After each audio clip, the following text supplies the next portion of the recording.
Caribbean Storytellers Foundation presents A Steelpan Story by Timothy Christopher Tima.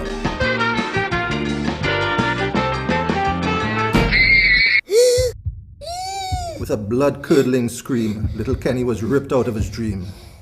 Covered in sweat and panting as if he had been running around his schoolyard, Kenny reached for his nebulizer spray.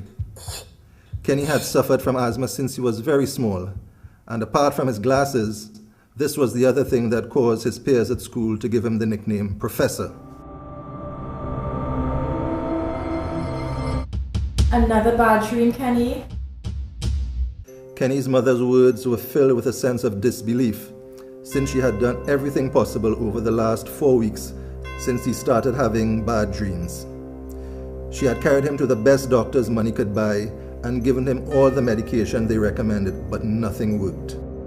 Only one last thing left to do. Still hugging him tightly, she said words that made Kenny even more scared. Tomorrow morning we head up to Laventille. By your grandfather. Kenny's eyes saucered and he held his breath. Laventille was so far in space, time and culture from the posh life they lived in Bel Air, San Fernando, that even the utterance of that other sent shivers down his spine. What comforted Kenny, however, was the fact that for all her accomplishments as a lawyer, Kenny's mother was a daughter of the very same Laventille.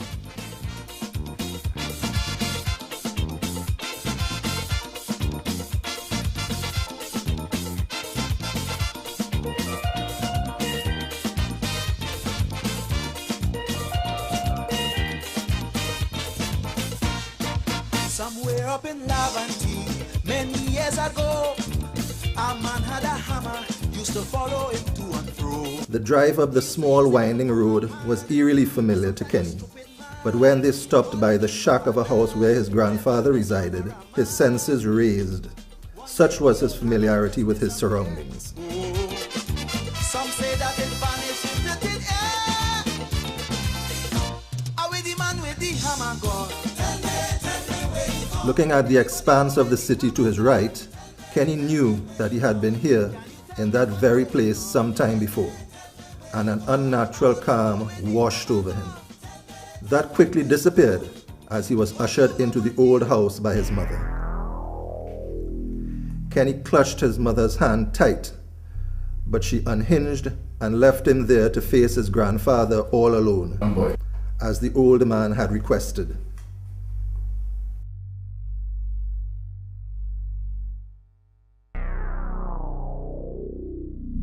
Tell me about your dream. Kenny gulped hard, then took a deep breath. It starts out normal enough.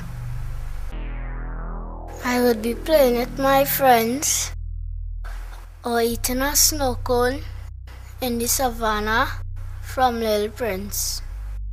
And then it would be me, but just not me.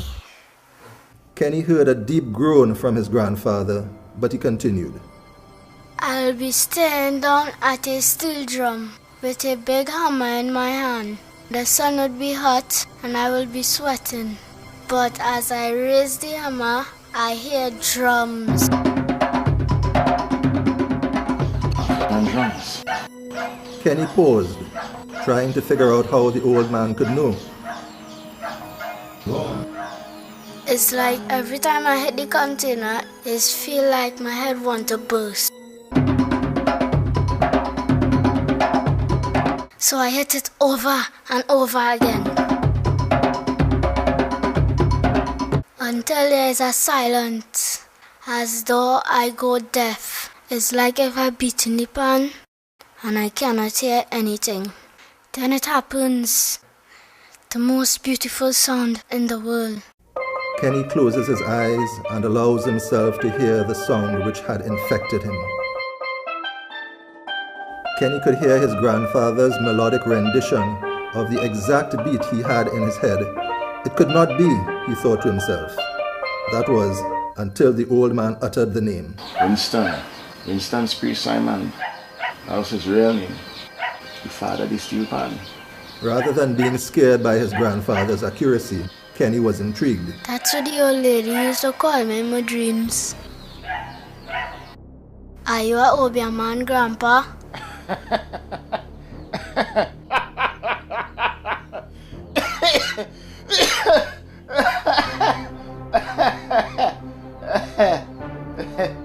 No. Just a student of our history. Kenny took note of his stress of our and the sense of pain it seemed to elicit in him as he said it. You okay, Grandpa? A bond was developing right before their eyes, it seemed. Go on.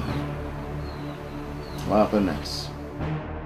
Bad things, Grandpa, bad things. Invaders eating sweet. Coming up Park Street. Tokyo coming down beating very slow. And friends when they do bang clash. Mama you, if you see cutlass, never me again. The jump in a steel pan in Port of Spain. Kenny is caught in the middle.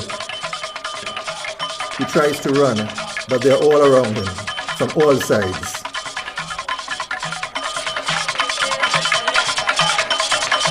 When Kenny snaps back into reality, he is breathing heavily, Then I wake up. covered in sweat. What is wrong with me, Grandpa? Something wrong with me? Kenny's grandfather reaches out a comforting hand to the scared boy. Back then they used to call me Bertram, not Bertie. I was about your age at the time. The first steel band clash I ever witnessed was Desperados and the band from downtown, Renegades. And let me tell you something, bad things really did used to happen when two steel band clash. Memories flooded Bertie's brain.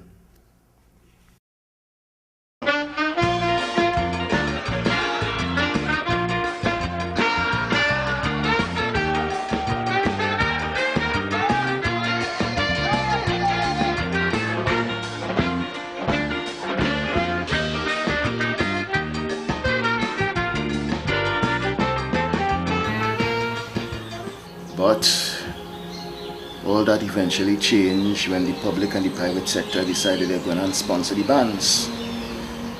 So, Carib Tokyo with Good Desperados. Those were our new names. And rather than fighting, we would come together in the spirit of the band. Our first love.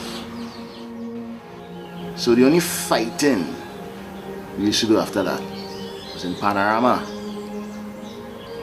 our annual festival competition, and the big stage, the Queen's Park Savannah. Bertie began to beat an imaginary pan in the unmistakable rhythm of the instrument. Pan is the only musical instrument invented in the 20th century. And to answer your question, no. There's nothing wrong with you. In fact, what you have is pan fever. Bertie reached behind him and pulled out pan sticks to offer them to Kenny. No, I know you want to try something like You this. know what I'm saying, eh? It's in his blood. It's in my blood. It's in your soul. Look, it don't matter where you're living right now, you know. It will always be with you. But Mommy, if I keep up my grades, I could come by Grandpa on weekends to stay and learn pan. Bertie and his daughter shared a long stare down. Then both cracked smiles at Kenny's maturity and negotiating skills. The two then shook hands and the agreement was made. Kenny did as he promised and kept his grades way up. So every weekend he would go by his grandfather, Bertie, for a different type of schooling.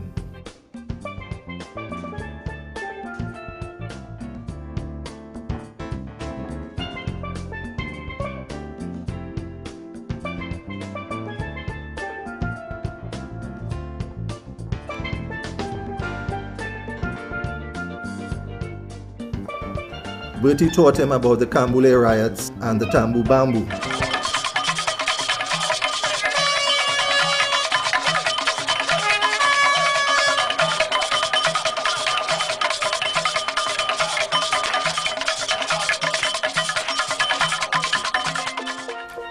Bertie also told of pan pioneers like Manet and Jules, Williams and Charles, whilst Kenny found out on his own that his great-grandfather, who his grandfather was named after, had created the double tenor pan, a must in every modern steel orchestra.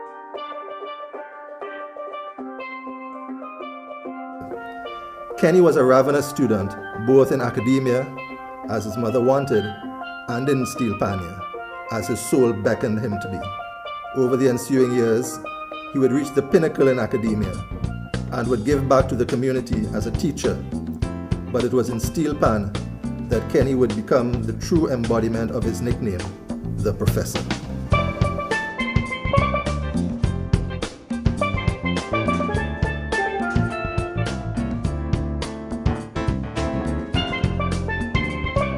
When Bertie passed away, Ken led and ended the proceedings with a paw-raising solo. Those blessed with pan fever knew that atop the stage, Ken was not alone, as he was joined by all the past pan pioneers, including the newest member of the band in the heavens, Highlanders. By the end of the performance, Ken knew fully well, for as long as he lived, the spirit of pan fever was there with him to stay.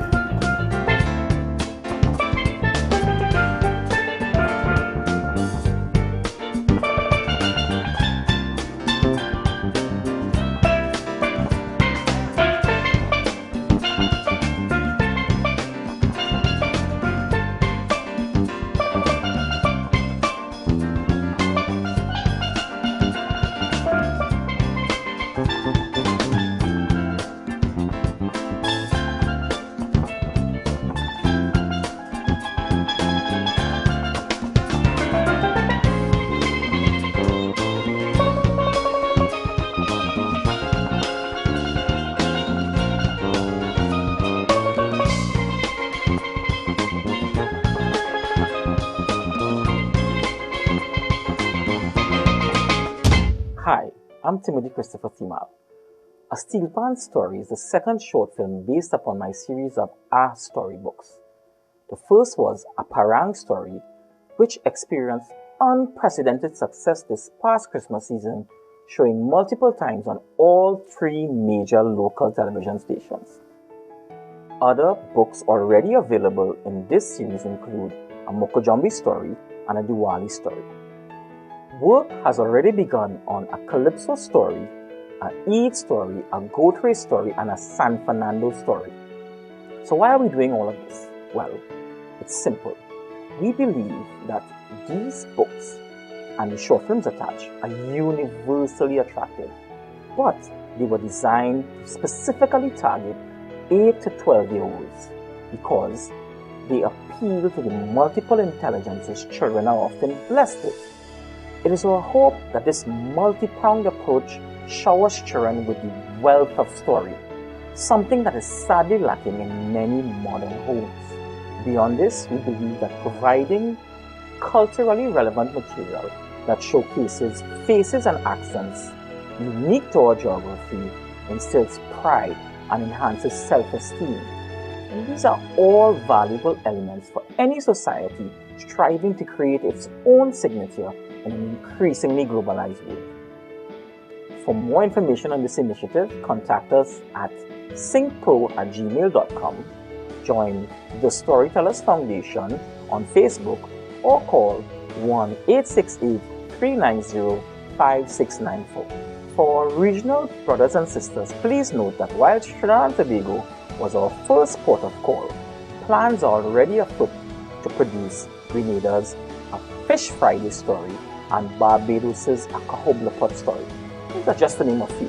I hope that you enjoyed viewing a Steelpan Story as much as we enjoyed producing it, and you are as eager as I am for our next film production of A Diwali Story.